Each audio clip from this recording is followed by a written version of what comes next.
Hello, you're watching Anderson Community Television. I'm Kyle Densler, your host for this October edition of Anderson Speaks. I want to go ahead and introduce you to our first guest. He's another one of our friends at our neighbor across the way, the Mercy Anderson Healthplex. With me is Alex Meacham. Alex, thanks for coming on to the show today, bud. Thanks for having me here. Now, over at the Healthplex, we have interviewed several different people from several different departments. I don't think I've had the opportunity to meet you yet, but you are here as part of the basketball program. You're a trainer and a coach, correct? Absolutely. Been up there in 11 and a half years. I was just going to ask that. Oh, I'm sorry. This is going to go fast if you know all the answers before I even say it. Got that. Wow. No, that's fantastic. So you've been with the Healthplex for 11 and a half years. Yes, sir. So go ahead and before we get into your responsibilities there and what you guys have got going on, just share a little bit more about your history and your connections with Anderson Township. Well, initially, I played basketball for the University of Cincinnati, and I've played basketball my entire life, starting at the age of 9. And really what led me to the Anderson area was a guy named Jamie Wolf, who used to be with the Mercy Healthplex, and he asked me to come out and be a part of the programs out there and bring a basketball program to the facility, because they didn't have anything basketball related. So I came out there and was able to get a couple kids and start working with them individually on their ball handling and shooting, and it went very well. We decided to move forward and create a basketball program for the kids of this area. Awesome, awesome. What other local ties do you have? I know that you went to Roger Bacon High School, correct? That's correct. And are you okay with telling us what year you graduated from UC? Oh, sure. I graduated from Roger Bacon in '95, Okay. finished at the University of Cincinnati in 2000. I had a full head of hair when I played basketball. So Wait a minute. Yeah. Oh, yeah, okay. Now you remember me? Right, sure. I had a beard too. So that was too easy. Back in the, I know. So, It's cheap. so yeah, growing up in this area playing basketball, I think a lot of kids dream to, play locally either for UC or Xavier. And my mother and father were educators at the University of Cincinnati, and so Awesome. it was just a natural thing for me to want to be a Bearcat. Awesome. Yeah, and Awesome. a lot of kids and families from this area are Bearcat fans, so it's a cool deal. It's good to be out here. Heck yeah, it's a cool area. Absolutely. What was your major, or what is your degree in? Communication. Oh, hey. Hey. Yeah. It can lead you different places. Absolutely. And here you are communicating, me as well. So I'm glad to see we're in the same club there. Absolutely. So tell us about your experiences so far. You helped start the program, and how far has it come since you started? Like, where'd you start, and where are we now? Sure. So when I initially got here, we decided just to start with a training program where I would take a kid. So, let's say Craig came in, and I was to work with Craig one-on-one on his ball handling, shooting, and the goal is to take, a kid, improve his skills so that he can be prepared for his season, whether it's, at GA or Anderson or Turpin or McNick, whatever high school it is or grade school it is.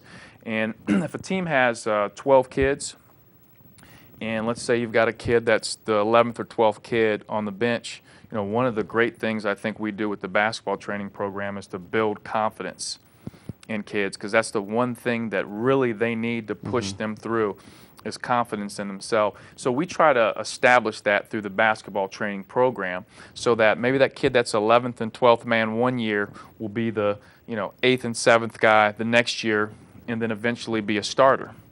And so that's, we started off with, that whole concept, and we really, started to grow things. We work with boys and girls for basketball. I think early on the misconception was we work primarily with boys, but we also work with the girls of this area as well. And now we have basketball clinics for the kids. So kids of ages 6 through 12 can come in on a Saturday from 10 to noon and really work on their skills in a group setting. And then we have a summer camp, and so we have a lot of programs that are neat that's around basketball and around building self-confidence, and that's what kids need. And do you offer things where if someone's never played or is a marginal player? Are you talking about yourself, or? Well, I played, okay. but I still consider myself a marginal player. I didn't play officially. It's more pickup stuff where you can just quit. Because we're right when you're next to, horrible. we can go over there and film. No, I've done okay. enough embarrassing stuff lately. Okay. Maybe later. I heard about this. So, what levels do you offer? Like you said, the introduction stuff, all the way to like even one-on-one. Really, just take a kid who's already maybe a star and just hone those skills even more. Absolutely. Well, you know, the game of basketball, one thing I learned playing at the University of Cincinnati was the game of basketball is so mental. And that's true for other sports, baseball, tennis, but with basketball, you know, you see a lot of guys that have the athletic ability, but then there's the mental piece that makes them a great player. So, for example, Michael Jordan. You know, Michael Jordan, my favorite basketball player of all time, was great because he could take his physical talents and his mental talents and his heart, put them all together, and therefore you've got one of the greatest players, you know, of all time. LeBron James, what a great talent. Physically, we've not seen anybody do the things he's done on the court, but now over the last couple years, he's really gotten the mental piece. And so when we get a kid or a player that is skilled, one of our goals is to continue building that skill, but then add that mental piece and that edge. So you've got the body, the physical, you've got the mind, the mental, and then also to get that heart. So you put those three things together and you really take a kid to the next level. But then also you have kids that are just starting off, that are really learning the fundamentals of the game of basketball. And we work with those kids as well because that's an important stage. You can't get to algebra without learning, you know, addition and subtraction. Absolutely. So those are some of the things that we try to do. I think basketball is a fantastic vehicle for this stuff because, I mean, ultimately, sports and everything are always microcosms for life, and we can teach discipline and stuff. I think what's good about basketball is that it's so accessible, or another Great word point. I might be able to use is ubiquitous. I mean, there's nets everywhere. There's availability. That's a big word. That's a big word. Kyle. But basketball is so accessible for so many people. I'm a huge football fan. I played it. It's part of the reason why I'm even connected here with Anderson Community Television. But you don't just find a nice field somewhere, and you don't often find enough guys all at once to throw a game together. But with basketball, you can even do, you know, one-on-one. It's a cool sport. And so, what kind of draw do you get with this? Very good draw. This area has a lot of good basketball players and a lot of kids that just enjoy playing the game of basketball. Think about all the schools that are just within this area. You know, and I've been all around, you know, Cincinnati, and there are very few areas that have as many schools this close together that really love their sports. And a lot of these parents in this area are really in tune with their kids and sports and understand the concepts you just talked about, and that is, you know, basketball and sports in general is a, you know, microcosm of society, and it teaches you life lessons, and that's very, very important that these kids, you know, learn through the game of basketball or football, whatever it is, you know, life lessons. And at the end of the day, if we can have a kid come into our program and learn the game of basketball, work on their skill in ball handling, take the time to practice, they've learned an important life skill that will then play off later in life. So when they're running a business, if for 6 or 7 years of their life they learn to be a point guard and we teach them point guard skills, they've learned a life skill that when they run a business or are CEO, they could run it like a point guard. Awesome. You've got to run a team, you've got your team of business people, and you look at it the same way. So the reception here in this area is great. I love being in this area. I wouldn't be here 11 and a half years if it wasn't, right? That's awesome. And I love that. I can't help but use sports analogies for life, whether it's talking about business, home life, even in church. There's all of these parallels that can be drawn, and I love the points you make because you talked earlier about building a kid's confidence. Well, even in yourself, where do you see the confidence that you gained through your performance in basketball? Where has that translated into life for you? Yeah, so going from high school to the college level, I mean, it's a huge jump. It's very similar to, you know, when you get out of college and you've got to go into the business world. It's somewhat of a shock. You have to adjust to the speed, and They want you there every day at 8. absolutely, It's crazy. it is crazy, right? So Through playing the game of basketball, I learned a lot about self-confidence and discipline, and those things I carry with me, every day. When I'm at the Healthplex and working with kids, I try to instill those things that I've learned into these kids every single day. So, real quick, I want to move on a couple of the questions, but what was it like playing for the great UC coach Bob Huggins? What was he like? Great. Like you said, he was great. Well, the one thing about Coach Huggins that was so unique was you saw this monstrous figure on the sideline, and he's a big guy, and you saw him yelling and screaming. But it's not how he said it; it's what he was saying, and what he was saying was so very important. His knowledge of the game is still to this day at the top. I mean, no, I've not had a coach have as much knowledge of the game as I did with Coach Huggins. So I enjoyed it, and he taught me what 100% really is. So what I thought was giving 100% really was 70%, and I learned that the day I walked through the front door, and I thank him for that lesson all the time. That's a huge thing. When especially a lot of times it's teachers or coaches who really stretch us, and their job is you feel like they're trying to kill you, but their job is to say, hey, you think you're giving this much, but I know you can give more, and you may hate me while I'm trying this, but I know the football coach I had in high school when I went to Amelia, who I hated practicing with, like defensive days. I just wanted to skip that day. Can we just fast forward to the next day?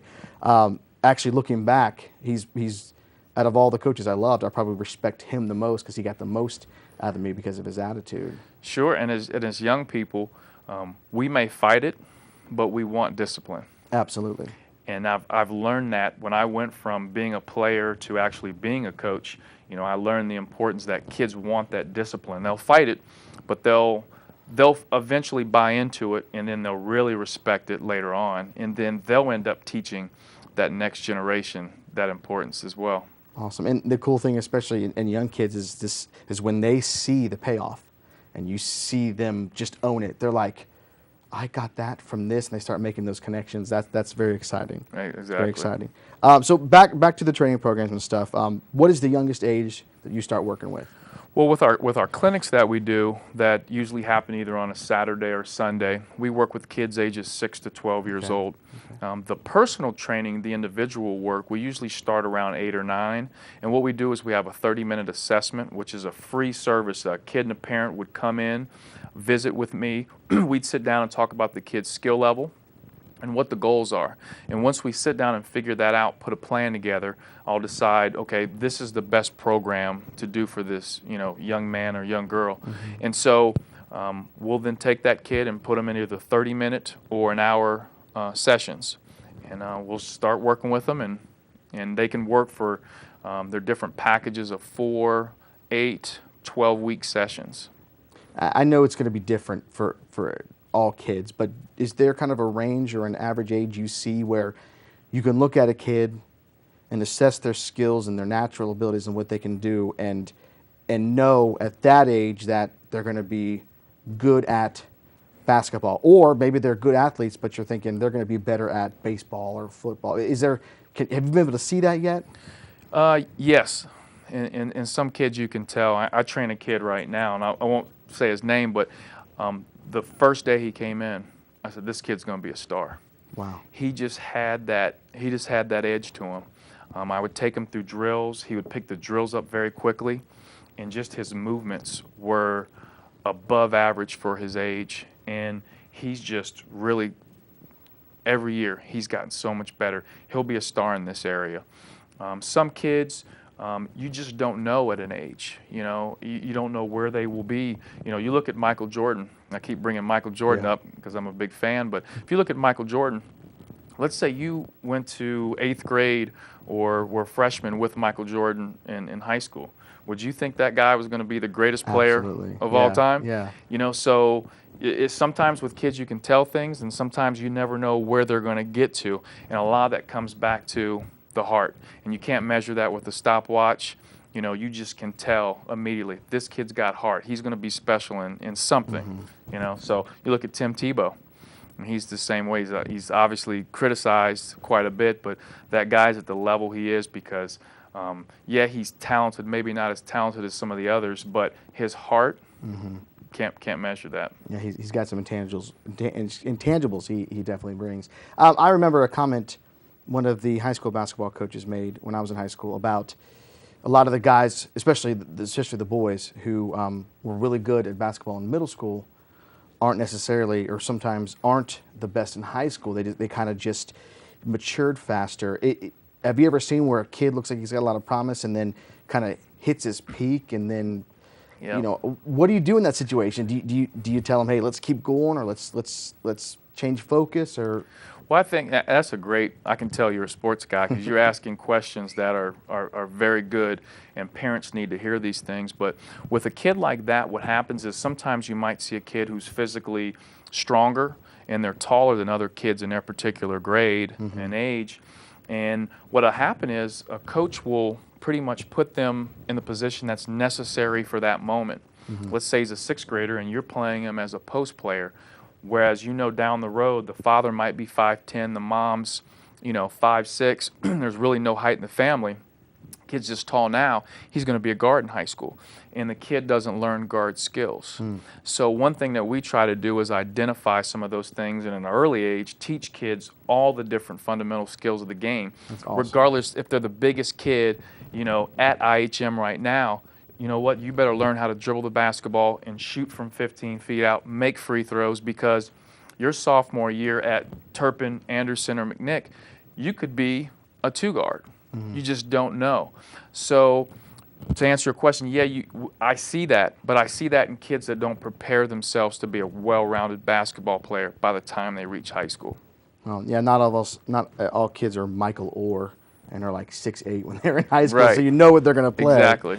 You mentioned Michael Jordan a couple times. Share with us the connection you have with Michael. So growing up, huge fan, and I was not just a fan of him as a player, but what I loved about Michael Jordan was, off the court. When you watched Michael Jordan off the court, he was as professional. He was always in a suit and tie in a post games. He was the best dressed. He always said the right things. He never kind of spoke out to make people want to put that on the wall and say, we're going to beat Michael Jordan because he said this. Practice? Practice? You never said that. No, he never said that one. So I naturally became a huge, Michael Jordan fan, as did a lot of kids of that generation. And parents were perfectly cool because he's a great example of Absolutely. a person you'd want to become or you want your kids to become.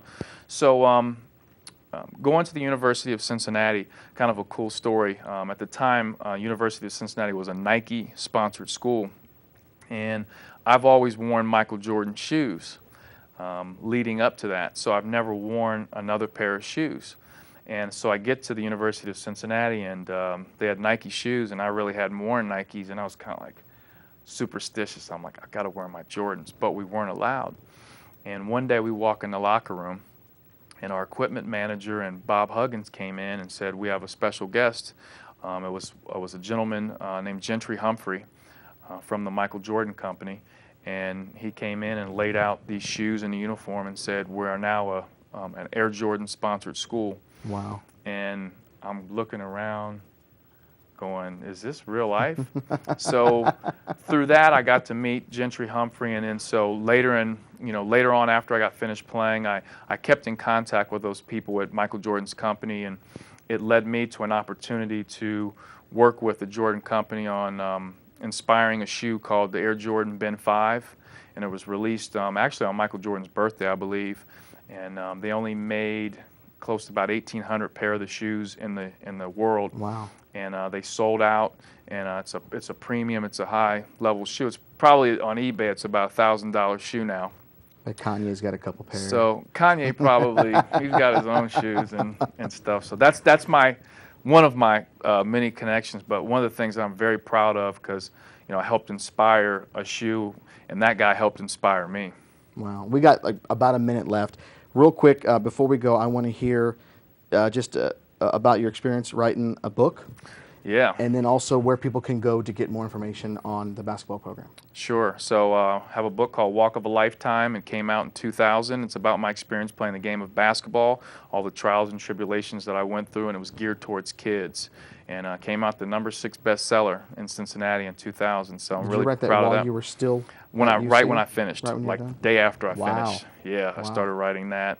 Very cool. So I'm proud. I'm very proud of that one. It's probably one of my top accomplishments. And you know, the folks can get on to Mercy Healthplex's website and go into the Kids Fit area and find out all the information on basketball training, or call the Mercy Healthplex and ask for me, and they'll share my contact information, and they can get a hold of me, and we'll start an assessment and help working on building this kid's self-confidence. Awesome. Well, Alex, we're out of time. I'd love to have you back in the future. Absolutely. Go more into some of the personal stories. But this has been Alex Meacham, basketball trainer and coach at the Mercy Healthplex. Check them out if you're interested in helping one of your kids out or someone you know. We'll be right back with our next guest.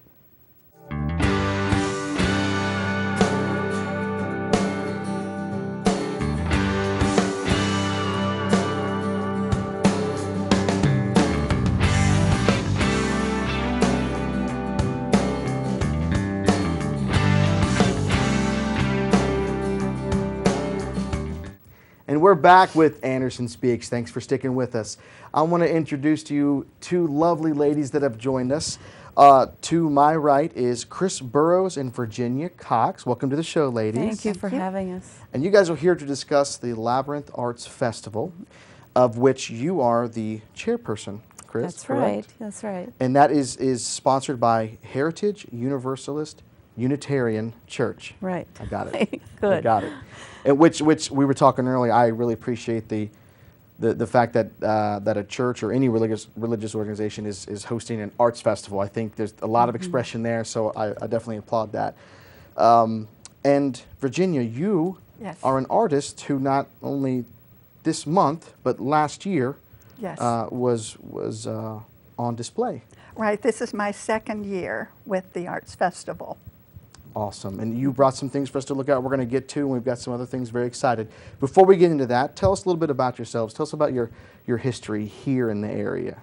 Okay, I grew up in the area. I went to elementary school here, and then, of course, we moved on to Hyde Park, and that's still nearby. And I attend church on Newtown Road, Okay. which is in Anderson Township. Awesome. Virginia?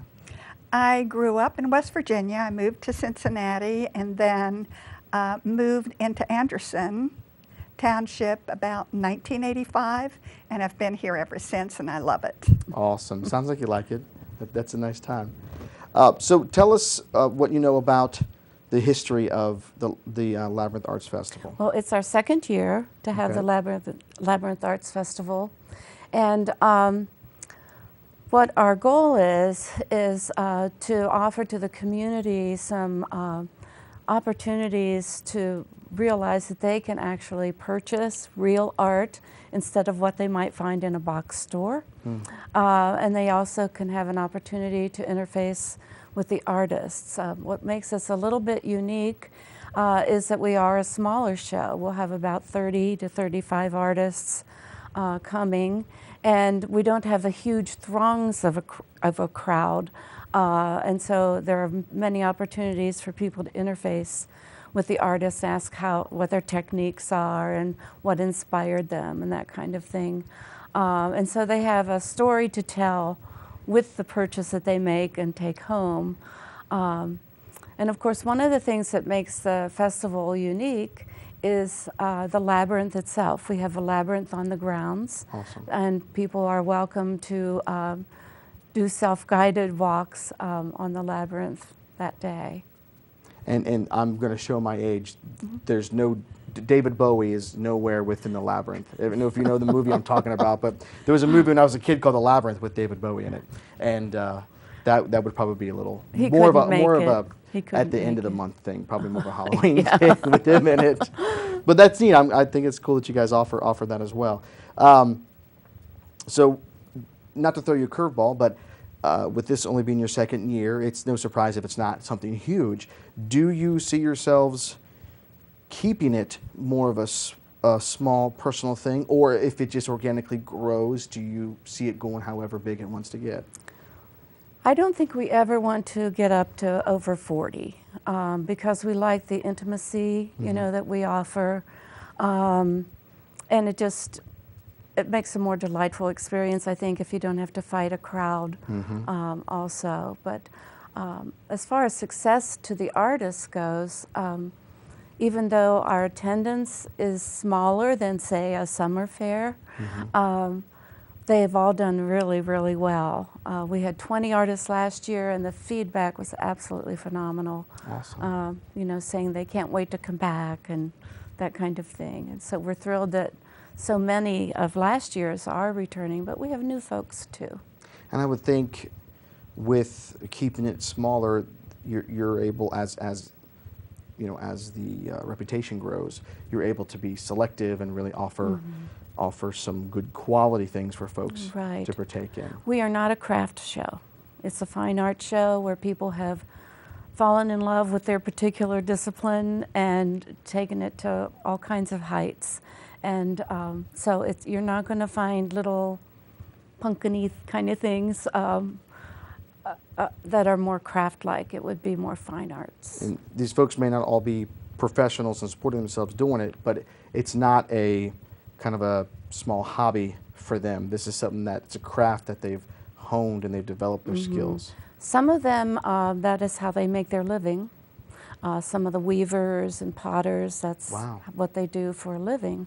But others, you know, like we have a new wood turner this year, and this is his first show, and he is just so pumped, you know, that he has found something that he loves to do and can carry into retirement to do, and, you know, eventually move into doing more shows and exhibits. Now, I was going to ask you a question. You've kind of given us a little glimpse into it. What range or what variety of things can we expect? We have a huge variety. Well, I've already mentioned potters and wood turners, but we have painters who, some of them do watercolors, some do acrylics, some oils, some collages, and then we have also stained glass people who do stained glass. We have a person who makes these magnificent glass and concrete bird baths.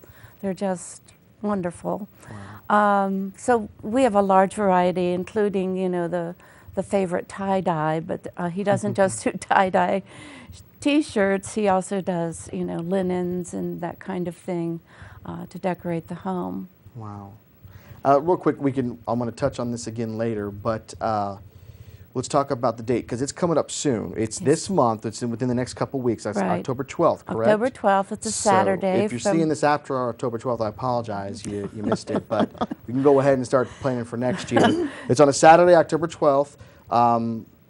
Tell me about, is there an admission fee? Is there lunch available? Is there other things like live music? All right. The hours of the show are 10 until 4. And yes, there is food available on site. We have our chili is already made and in freezers. You had to get chili. We had to do chili. And last year people begged for the recipe, and the little chef lady really came through and shared her secret recipe. Really? So yes, we have chili, and then there is an admission fee of $3, and the parking is free. We have a lot of parking, not only in the church parking lot, but also in the adjacent 5-mile trail parking lot. Okay. The church is located on Newtown Road, 2710 Newtown Road in Anderson Township. It's Turpin High School is in our backyard. And the 5-mile trail is right next door. Awesome. Virginia. Yes. What was your experience like last year? Awesome. I tell you, I've been in a lot of shows, indoor, outdoor, all around Cincinnati, northern Kentucky. And when I went to this show for the first time, the hospitality was unbelievable. You could feel a real warmth in that whole community. and people were helping you unload your equipment so that you could set up inside. They said they would help you set up. They said they would sit at your table if you needed to take a break. Nice. They fed you. Wow. We had Whoa. the chili. And gotta they come up gave with us, something. yes, and they gave us a private space where we could sort of get away for a few minutes Wow. and have some downtime. Well, real quick, you're a photographer. Yes, That's your yes, craft. yes. I failed to ask you that That's earlier. all right. And now, you said you've been to other shows. Yes. So this would have impressed you if it had been its 6th, 7th, 10th year, but especially as a first year kind of festival. Right. Was that even more of an impression? The impression I got, Kyle, was just unique. I mean, all the other shows I've been in, you're on your own pretty much. I mean, there's a wonderful committee. There's always wonderful committees available. But this community just sort of embraced you. I mean, embraced me, and I'm sure they did with all the other artists, and made you feel welcome. And they had music, which was fun. It was family oriented. There were children. There were various age groups. But it was like a big party. And it was really a warm, friendly atmosphere. That's why I want to come back. Awesome. Awesome. Now, how long have you been a photographer?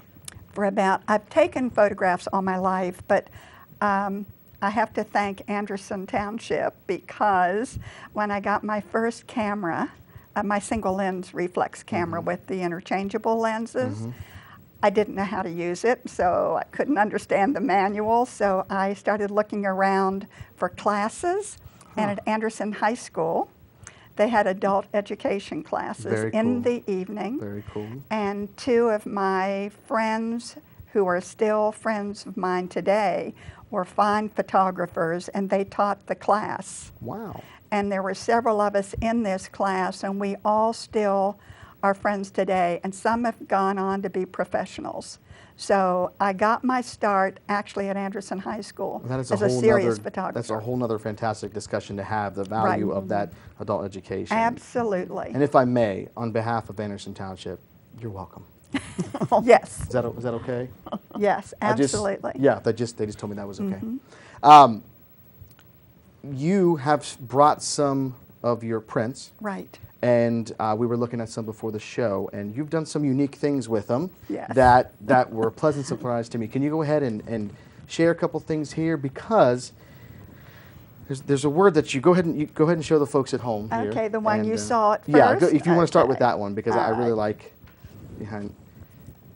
Now, I asked you, was that something that you did with the exposure or like in the darkroom or anything? And the word Photoshop came up. Yes, Now, definitely. my guess is that you did not study graphic arts in college. No, I wish I had.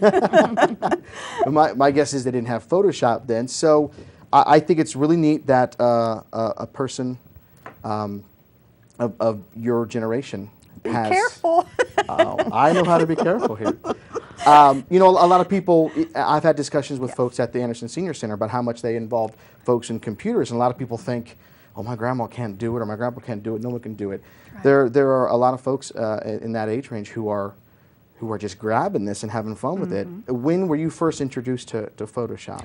Oh my, probably 10 years ago, maybe. That was before I was introduced to it. That's Because fantastic. when, you know, if you own a camera and you own a computer, then one of the things that's offered is the software to do things with your photographs. And of course, Photoshop, I was told and still believe, is really designed for graphic designers.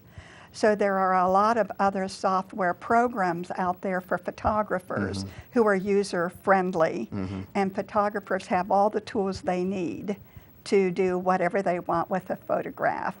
So this photograph came from a book that I had produced about 3 years ago about the piano project here in Cincinnati, the Play Me, I'm Yours. Yes, I remember that. So I had taken this photograph of a young boy playing the piano at a downtown library Wow. outside. And then when I looked at the photograph, it didn't have any pop. It didn't have any energy to it. So I started looking at the Photoshop filters. And I started just playing to see what I could come up with, and this is what the result was. Very cool. Now, did you have any experience in photography pre-digital when you had to? Yes, yes. I was a film photographer Okay. for many, many, many Okay. years. In fact, this photograph was really taken with a little teeny Nikon digital Huh. camera, which is just a wonderful instrument too.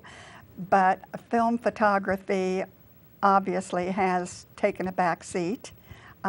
It still exists, but it's more fun to really be able to get on the computer and do other things. It's basically it's your dark room, Right, isn't it? You can that's just get in there exactly and manipulate right. and have some fun with it. That's exactly right. Even when I was in college, Photoshop was in its infancy, but we still had the dark room, and that was what we were educated on. Sure. That was our experience. And I spoke with somebody who teaches photography, and she mentioned that today some of the students really don't understand why they have to take darkroom work.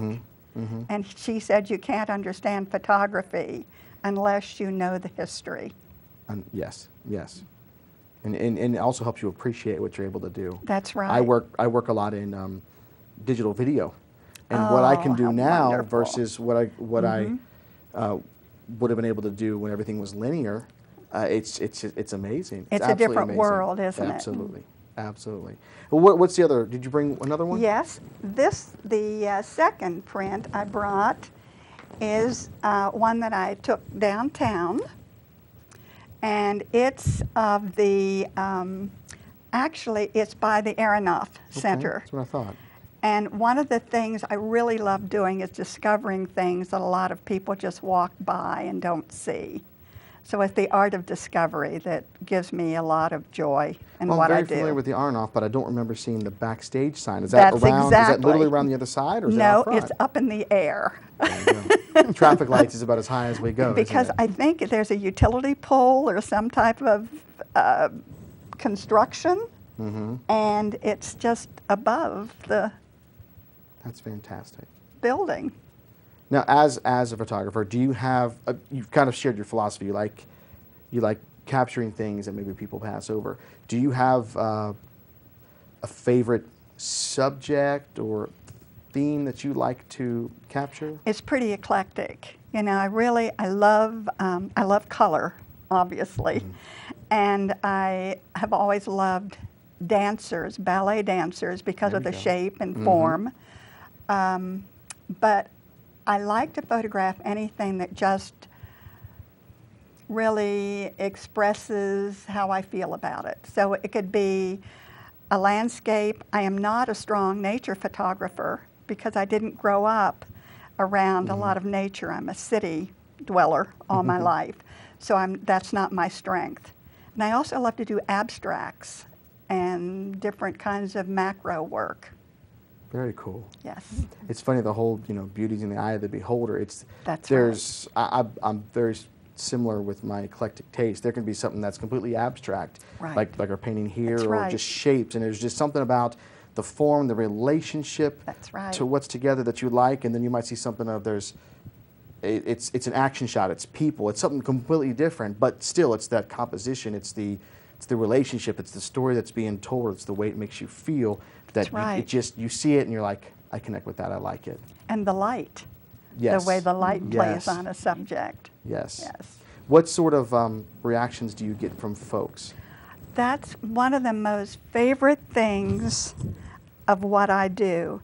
When somebody looks at a print and they want to purchase it and say it's a calla lily, a photograph of a calla lily, and I'll say, is that your favorite flower?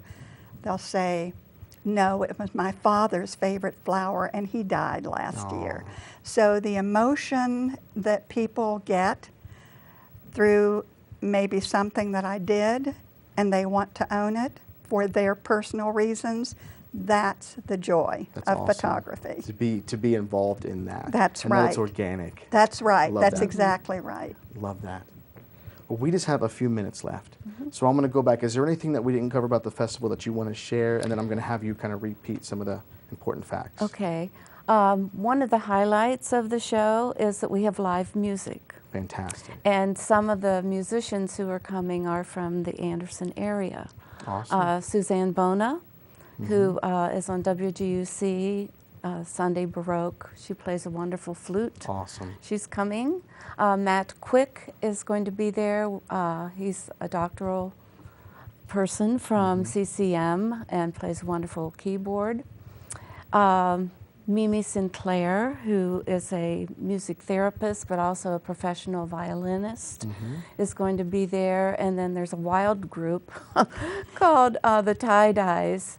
And they do bluegrass and folk songs, and they can never stop playing. So we usually put them on toward the end of the day, and they just keep going.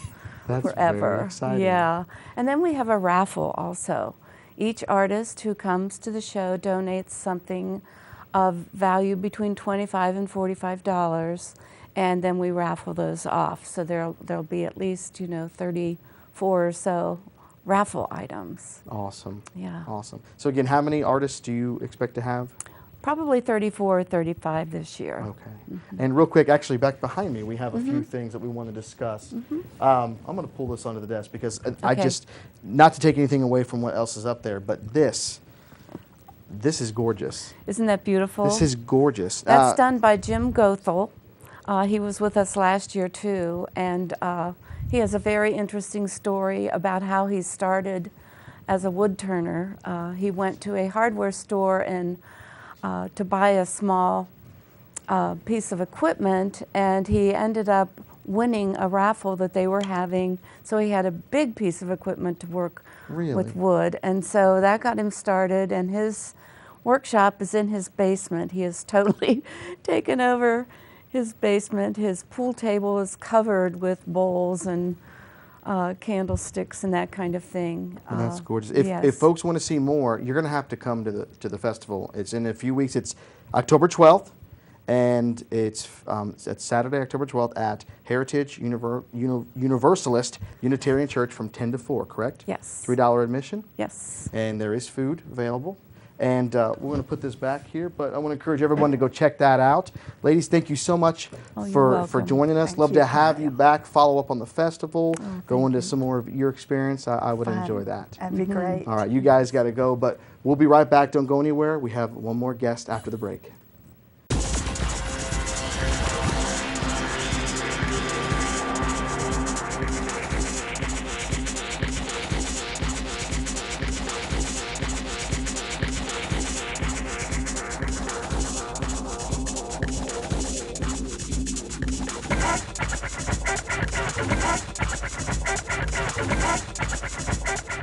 And we're back here with your October edition of Anderson Speaks. We have been busy. Our friend Izzy Heidi is back. She was here with us a couple months ago talking about her budding career as a baton twirler. And she's been a little busy. She brought some friends here and some accolades that we wanted to show off. And we're going to get to her in just a minute. But through the art of some digital wizardry, we're going to go ahead and clean off the desk here and get started talking to Izzy. And that was easy. I want to thank our magnanimous crew here for that awesome transition. All right, Izzy, how you doing? Great. Welcome back to the show. Thank you. Thank you for sharing all of your accolades with us. That's pretty cool. Some of those are like as tall as you, aren't they? Yeah. Pretty close. We've left a few here on the table because you've been busy. You and your friend were here Yes. several months ago. Yes. And you were preparing for what at that time? But nationals in Daytona Beach, Florida. Awesome. And how did that go? It went actually great. Really, really good. Really? So, like, tell us what made it so good. What happened? For my trio, I got, I got second place in advanced dance twirl solo, and I got sixth place out of 11 in Beetlejuice, my team. Okay. And for pairs, I got that trophy right over there. I'm going to hold this up here real quick. Now this says, Festival of Future 2013, Daytona Beach, first place. at the bottom there, it says first place. You want to, Out of 6 pairs. out of 6 pairs, the best 6 in the whole country, Yep. you guys got first place. That's fantastic. Congratulations. Thank you. Do you hear everyone? Everyone at home is now applauding. Yes. That's awesome. All right. Thank We you for should bringing have an that. applause sign. Applause, yes. Applaud, people. But this isn't the only place you've been since you saw us. Yes. You got some other recent additions to your trophy collection. Yes, I what do we do. have here? For my team, I've got another one of these, but it's first place juvenile dance twirl team, and the other one says first place juvenile dance twirl trio. Awesome. Okay. Was that from Florida as well, or is that a different one? No, it was from the Ohio State Fair. Okay, okay. And we've got 2 silver ones here, little twins. What are these for? Yeah. Oh, and another thing from nationals would okay. be with me in solo. Mm-hmm. I got 9th out of 18 Wow, people in solo. awesome. And remind everybody how long you've been doing this. I have been doing this for, let's see now, 3 years? 3 years. That's pretty awesome. I'm on my Pretty 3rd year awesome. now. And what is this? What are these last couple ones we got here? This one's just for, this one is not baton related, but it's in a baton competition. Modeling sportswear. Really? Yeah. So they got you branching out, trying some different stuff. First place. Nice. Okay. Yeah, this is my favorite thing to do at the Ohio State Fair. Really? Even more than baton twirling, or outside of baton twirling? Outside of baton twirling. Okay. It's my I favorite. had to make sure. And this then is the one, I wanna pairs do in this one. duet. This one says first place pairs/duet juvenile. I've gotten first place. What? The whole. What? Yeah. What? Did I do it right? Yeah. Okay. I've got first place in pairs and duet for. I'm undefeated We're undefeated this year. That's awesome. Bring it in. And then you got this beautiful crystal one. Yeah. What's that for? I don't remember. I just read it. Yeah, well, let me read it to you, and maybe you can jog your memory. Is this BEG means were you Beginner. begging for money? No. You got first place in begging It's for money? beginner Beginner presentation. first place, place. 2013. Yes. What did you have to do for that? I was against like 6 people. Mm-hmm. It was a lot of fun. Now, how was that? How was beginner presentation different than some of the other things? Like we heard, you threw out Beetlejuice, you threw out dance, this and that. For a presentation, you just like doing leaps and doing like small twirling things. Mm-hmm.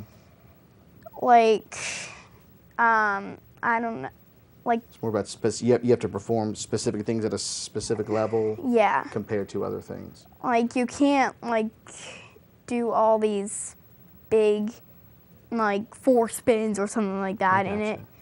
You got to show them that you've mastered the basics. Yeah. Okay.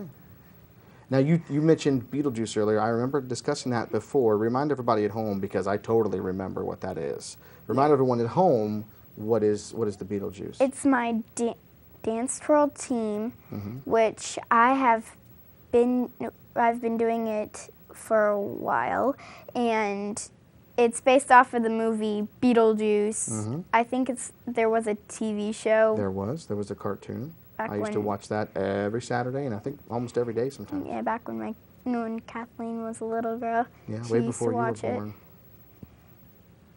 And that's the name of the crew? Yeah. That's the name of your group? Yeah. And what sort of things you guys do Beetlejuice. together? Do that again for me. Beetlejuice. And what sort of things do you guys do? So that's the group, and you guys, are there certain skills that you guys do together? Or is that just kind of like what you just wanted to give yourself a name so you can make cool t-shirts or something? We wanted to give ourselves a name because we like having weird makeup on. Okay. Okay.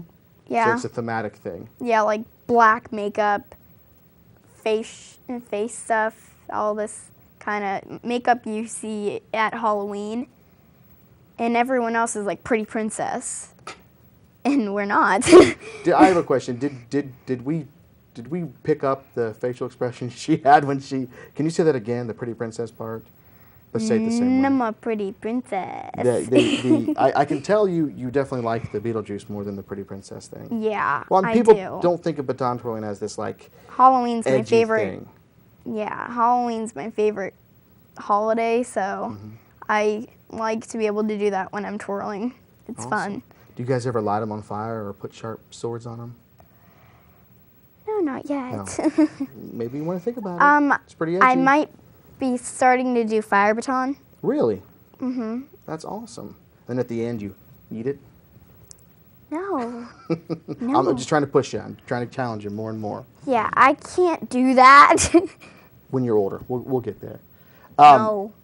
I'm not doing it when I'm older. So we've talked about what you won at Nationals this year and what you've done since. Yes. Everything since we saw you last. Is there any kind of cool story about what you're wearing right now? About your costume? Yes, there is. Do you want to tell it? Yes. Do it. Okay. This costume was my coach's, Kathleen Hartshorn's, when she was 10 years old, Really? my age. And you can see it's still in great condition. And it's She my, probably hasn't worn it for a while. yeah, So it's she stayed, hasn't It stayed safe, hasn't it? for a long, long while. Now remind us, your coach is also your Cousin. cousin, and you guys have a cool relationship. And she's also She's like my best She's friend. not just coaching you guys; she has another job, doesn't she?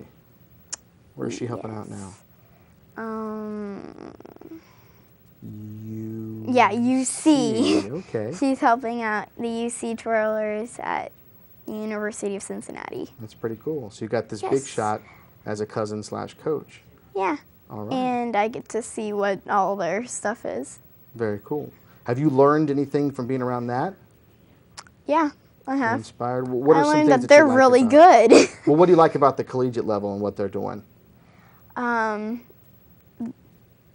I don't know how to say Is it. it just the complexity of what they do? Like Yeah. Someday you're like, I'm going to be It's able to how do like that. it's this big group and they all do the same thing.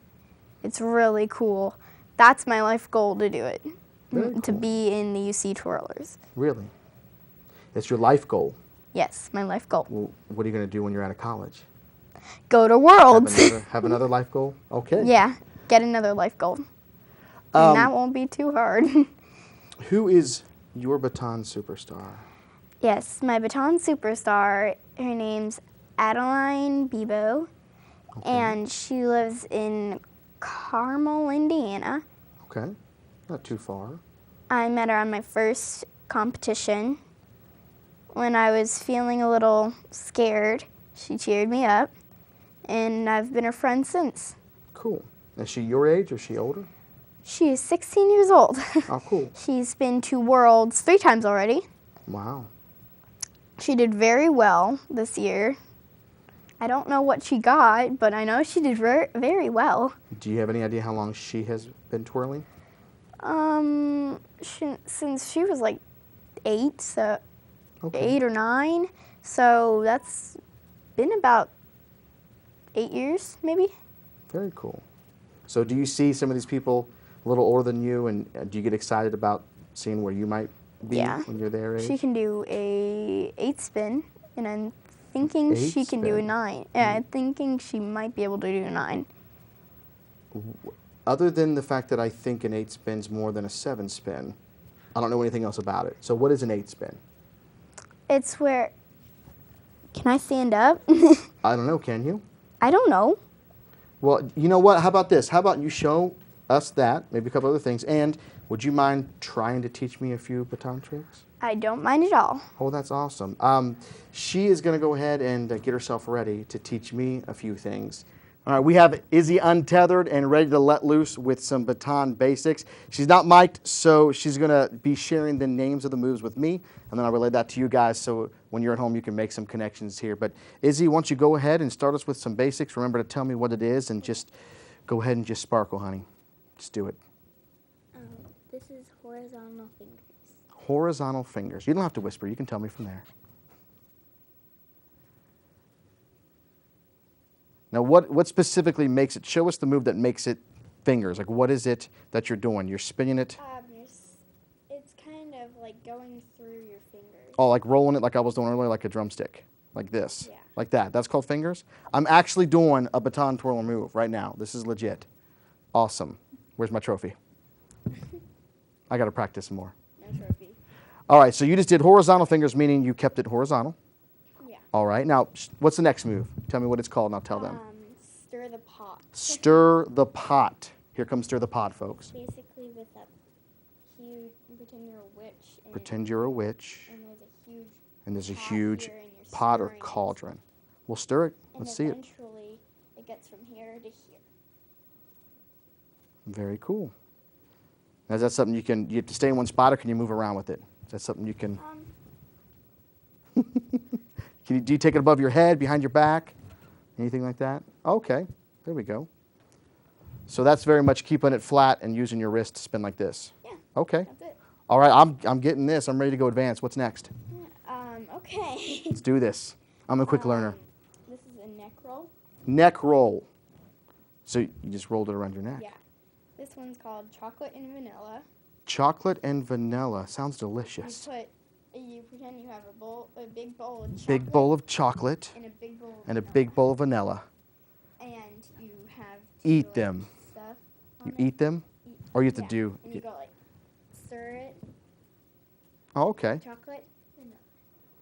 Chocolate, Now, vanilla. when you're performing, do you actually say chocolate vanilla to yourself when you're doing it? And then it eventually gets here. Oh, there you go.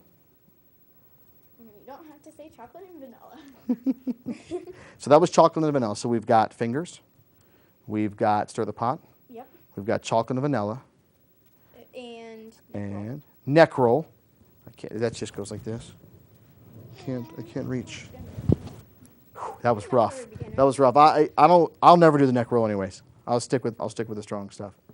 All right, what's next? let's see what's next. I just asked you that. What's next? What else can we know that's basics? Basics. We don't have a lot of room in here to throw stuff, but See, like, I asked you earlier, you were talking about the 8 spin. A spin is not about the baton spinning, it's more about throwing the baton up and how many times you can spin while you're doing it. toss it a little, like that's like a toss. That's a toss, A thumb okay? a flourish, thumb toss. Flourish, thumb toss. Okay, very cool. Very That cool.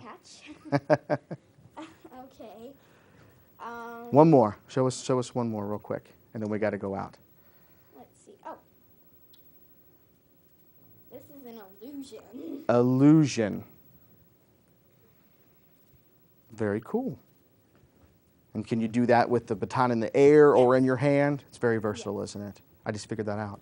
Well, you know what? We're all out of time, but I want to thank you so much for coming. Now, you've been, this year coming up, you're going to be practicing an hour a day, and you've got some big stuff at the end of the year coming into 2014. So we're looking forward to have you back. This has been Izzy Heidi, baton twirling virtuoso.